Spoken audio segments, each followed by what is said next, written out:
Bonjour à tous, ici Raymond pour le collectif Réinfo Liberté. On va parler aujourd'hui des zones à faible émission et des vignettes critères. Alors d'abord, qu'est-ce que c'est que des vignettes critères?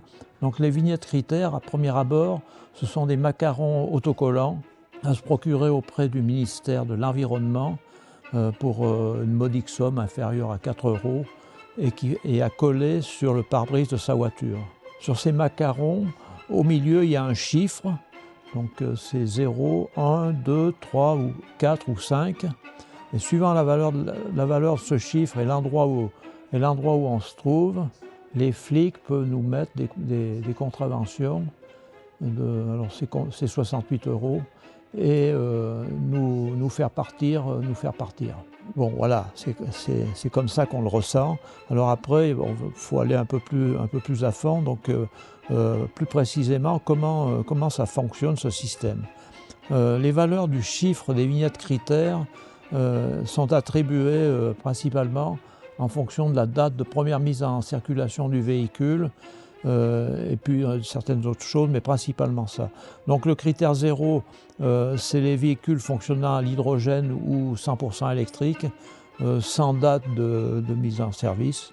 Après, critère 1, c'est les véhicules hybrides rechargeables ou fonctionnant au gaz, ou les véhicules à essence sans plomb mis en circulation depuis le 1er janvier 2011 et conformes à une soi-disant norme Euro 5 ou 6. Critère 2, ces véhicules à essence sans plomb mis en circulation entre janvier 2006 et 31/12/2010, suivant la norme Euro 4, et les véhicules diesel immatriculés depuis le 1er janvier 2011, suivant la norme Euro 5 ou Euro 6. Critère 3, c'est les véhicules essence sans plomb mis en circulation entre le 1er janvier 1997 et le 31 décembre 2005, suivant la norme Euro 2 ou Euro 3, et les véhicules diesel immatriculés entre le 1er janvier 2006 et le 31/12/2010, suivant la norme Euro 4. Critère 4, c'est les véhicules diesel immatriculés entre le 1er janvier 2001 et le 31/12/2005, suivant la norme Euro 3. Et critère 5, les véhicules diesel immatriculés depuis le 1er janvier 1997 et entre le 1er janvier 1997 et le 31/12/2000, suivant la norme Euro 2. Les véhicules immatriculés avant le 31/12/96 ne sont pas pris en considération, ils ne peuvent donc pas avoir de vignette critères. Les véhicules dont les vignettes critères sont de 3 ou plus ne pourront plus aller dans les grandes villes telles que Paris, Lyon, Marseille, Toulouse, Nice, Strasbourg, Grenoble, Montpellier, Reims, Rouen, Saint-Étienne, Bordeaux et Toulon dans une première phase. Après, on ne sait pas comment ça va évoluer. Compte tenu de tout ça, on peut se poser la question, mais à quoi ça sert les vignettes critères, à part nous mettre des amendes ou nous chasser de certains endroits? Alors, dans le principe, officiellement, les vignettes critères sont supposées être destinées à améliorer la qualité de l'air. Par contre, il est impossible de comprendre comment ça peut diminuer la pollution atmosphérique. Avec ce qu'on vient de voir, on ne comprend pas. À part les dates de mise en circulation et les valeurs des indices critères sont définies à partir de bases mystérieuses. On a parlé de normes européennes, Euro 6, Euro 5, et tout ça c'est très mystérieux. Les valeurs des indices des vignettes critères sont attribuées une fois pour toutes à partir de la date de mise en circulation des modèles de véhicules et ne sont plus jamais recontrôlées par la suite, quelle que soit l'utilisation du véhicule et son degré d'usure. C'est un peu surprenant ça. Par exemple, les véhicules anciens avec des cartes grises de collection, eux, peuvent circuler librement. Il n'y a aucune logique dans tout ça. Alors après, oui, il y a la question des normes Euro. Ces normes Euro, elles spécifient des taux limites d'émissions de gaz toxiques. Donc les gaz toxiques polluants, c'est le CO, l'oxyde de carbone, les oxydes d'azote, Donc on appelle ça NOx parce qu'il y a plusieurs oxydes d'azote. Il y a NO, NO2, N2O3 et puis peut-être d'autres. Il y a les imbrûlés et il y a les particules fines.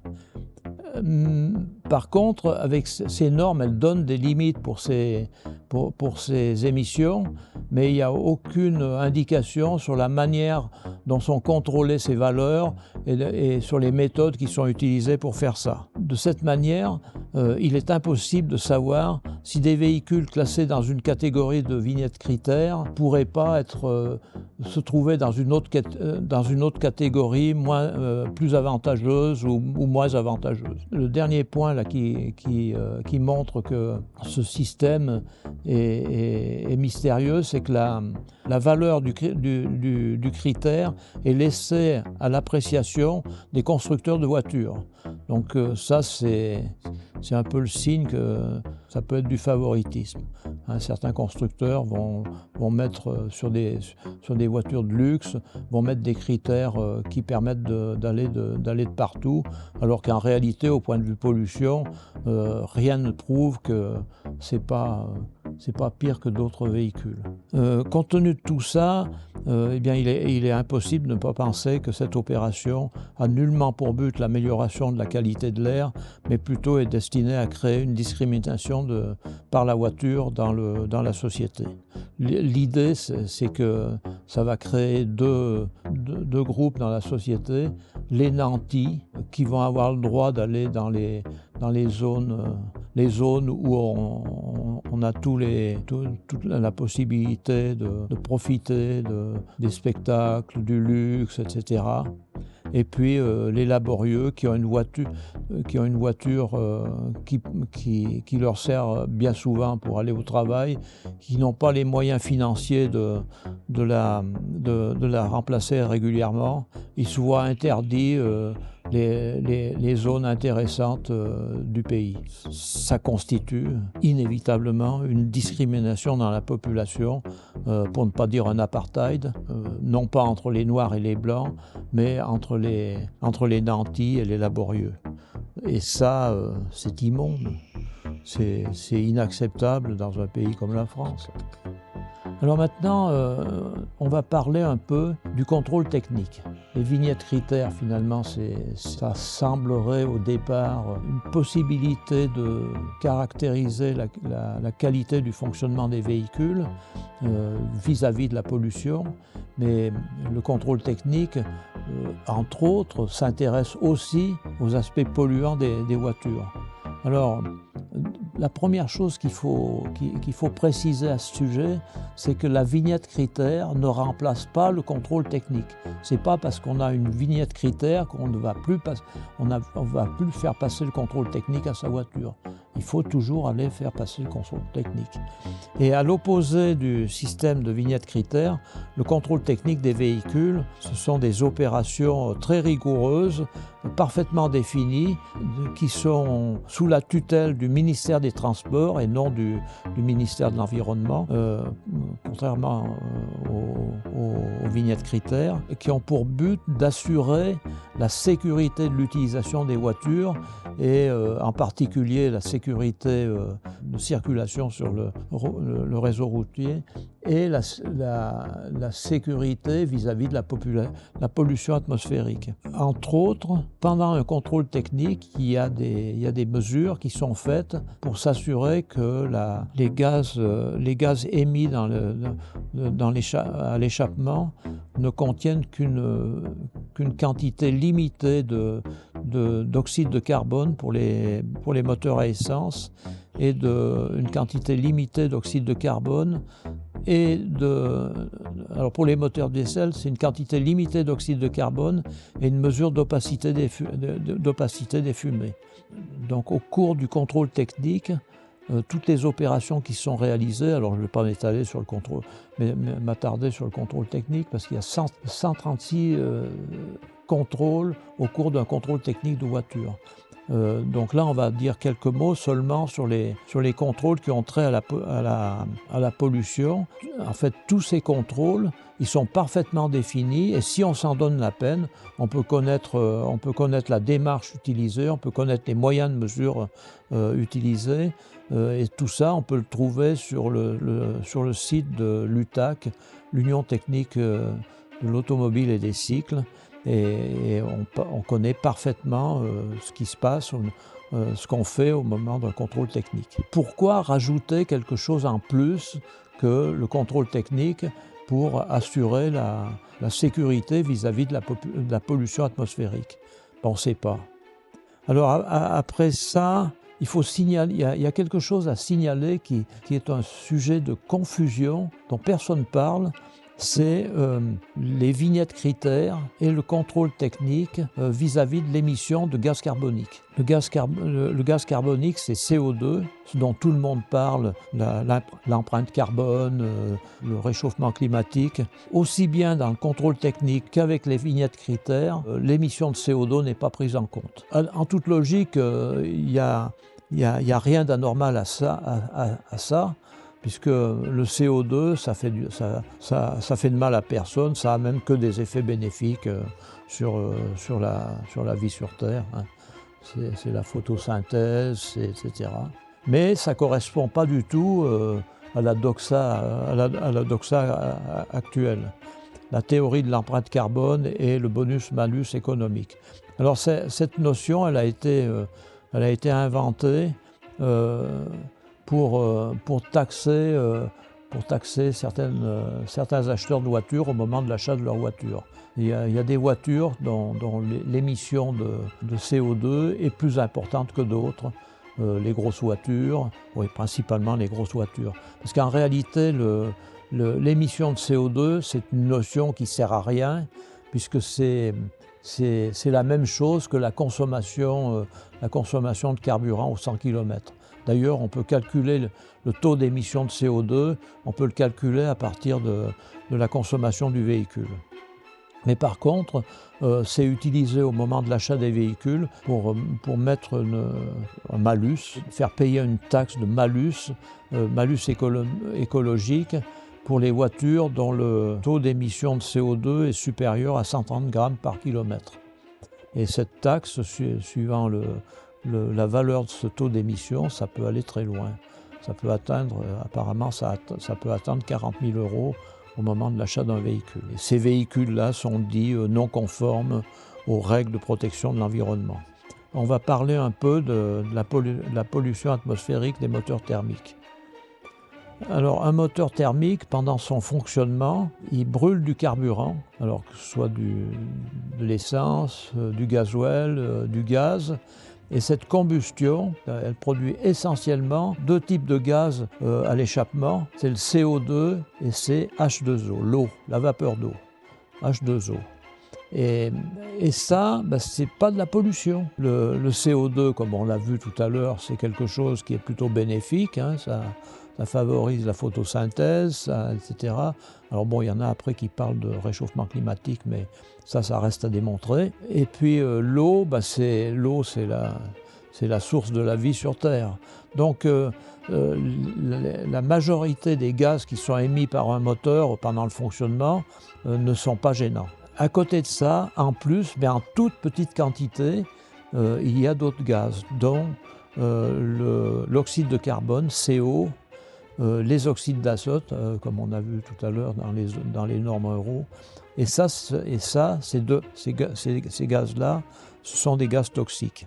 Par exemple, pour le monoxyde de carbone, la dose létale est de 4 mg par mètre cube, en moyenne sur 24 heures. Quand on regarde ce qui est l'émission d'oxyde de carbone d'un moteur, en moyenne, c'est de l'ordre de 15 microgrammes par mètre cube. Hein. Donc, vous voyez, c'est beaucoup plus faible. Les oxydes d'azote, la dose létale, par exemple pour le NO2, c'est 25 microgrammes par mètre cube en moyenne par 24 heures. Un moteur Dans la moyenne, ça donne environ 0,8 microgrammes par mètre cube. À côté de ça, à côté de ces gaz toxiques, il y a d'autres produits qui sont gênants. Il y a les imbrûlés, c'est-à-dire la partie de carburant qui ne s'est pas oxydée pendant le fonctionnement du moteur, qui se retrouve dans les gaz d'échappement, donc c'est des quantités infimes. Et puis il y a les particules fines. Les particules fines, c'est bien souvent du graphite, du carbone ou des particules métalliques. Donc les particules de taille inférieure ou égale à 2,5 micromètres par mètre, la dose létale c'est 15 microgrammes par mètre cube, et les particules métalliques, enfin les particules de taille inférieure à 10 micromètres par mètre, 10 micromètres de diamètre, la dose létale c'est 45 microgrammes par mètre cube.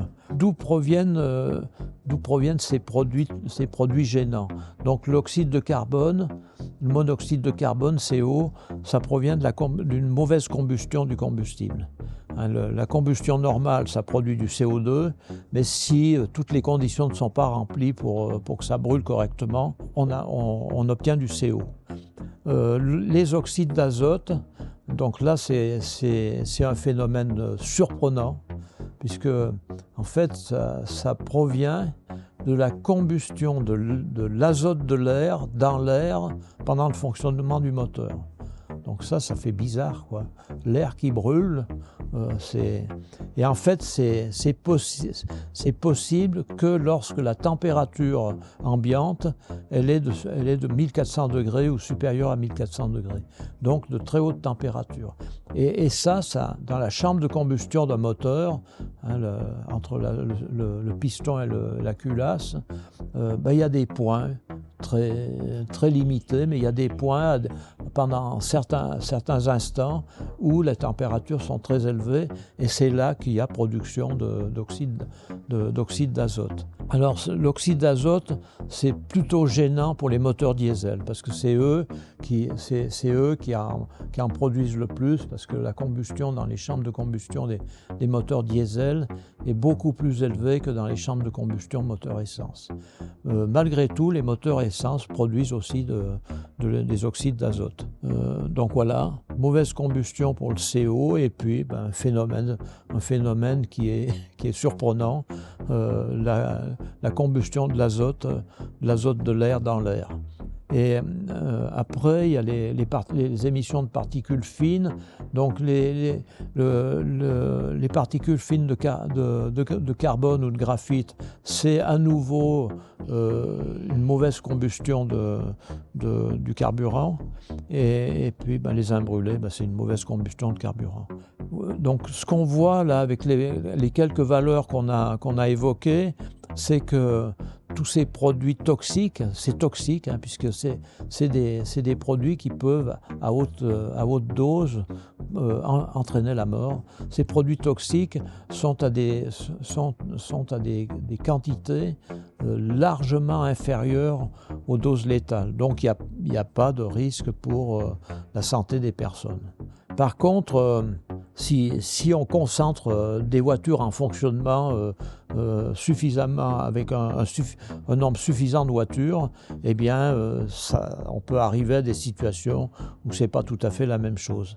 Et c'est la raison pour laquelle on considère qu'il est parfaitement légitime de vouloir réduire la pollution atmosphérique des moteurs thermiques. Cette préoccupation, elle est légitime, et elle n'est pas d'aujourd'hui. Depuis qu'on fabrique des moteurs, la question se pose. Et alors bon, je vais parler un peu de mon cas personnel. Moi, j'ai dans ma formation, en fin de formation, j'ai eu une formation de spécialisation en études, conception et méthodes de réalisation des moteurs thermiques. Donc ça, c'était dans les années 70, et déjà à l'époque, on nous parlait de ça, et en réalité, le problème avait été soulevé, je crois que c'était à San Francisco. Il y avait des gens qui disaient « oui, les voitures, ça va faire mourir tout le monde ».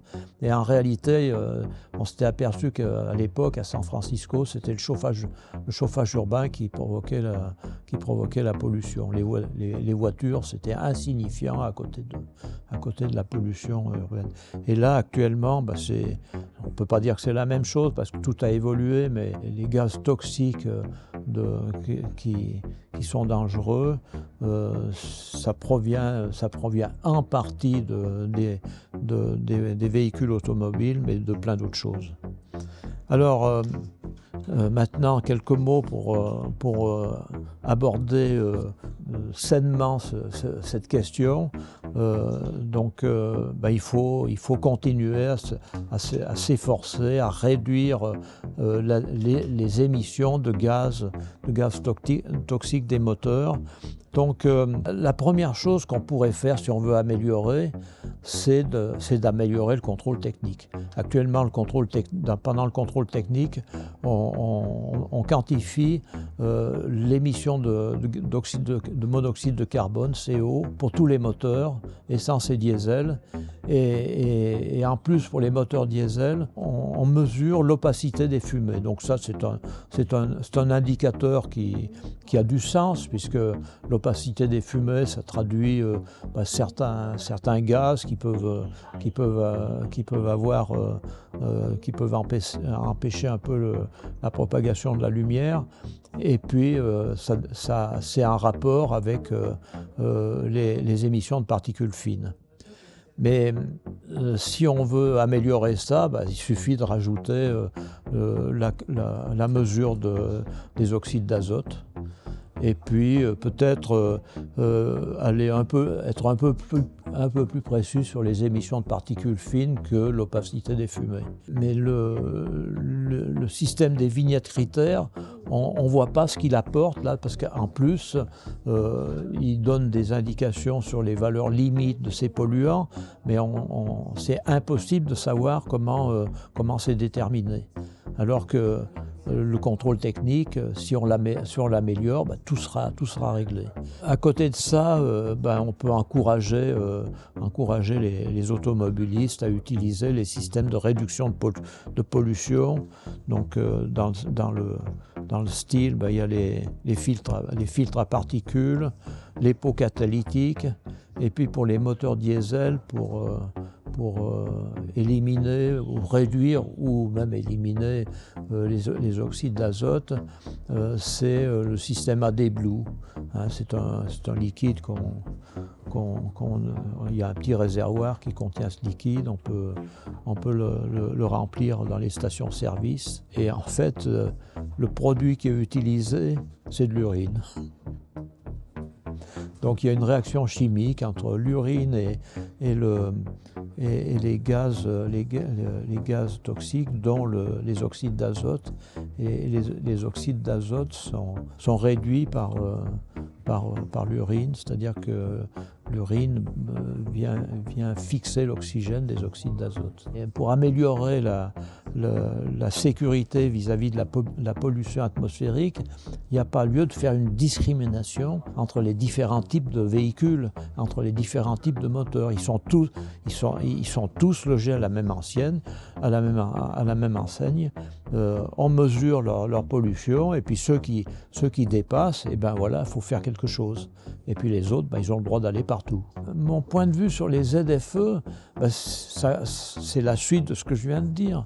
C'est un système qui est, pour moi, compte tenu de la manière dont ça se présente, c'est un système qui a essentiellement pour but la discrimination de la population entre deux groupes, ce qu'on a appelé les nantis, c'est-à-dire des gens qui ont de l'argent, qui changent de voiture tous les 2-3 ans pour avoir les modèles les plus perfectionnés, et puis quelle que soit la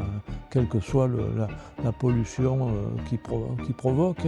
À partir du moment où le constructeur met la vignette critère 1 ou 2, ils ont tous les droits. Et en plus, alors Alors bon, comme je vous ai dit, l'empreinte carbone, c'est de la mystification, ça. Mais si on regarde ça, ces véhicules de gros cylindrés, tout ça, ils ont une très mauvaise empreinte carbone. Bon, ils payent leur malus à l'achat, mais ça a une très mauvaise empreinte carbone. Mais bon, ça, pour moi, c'est pas très important, puisque le CO2 n'est pas gênant.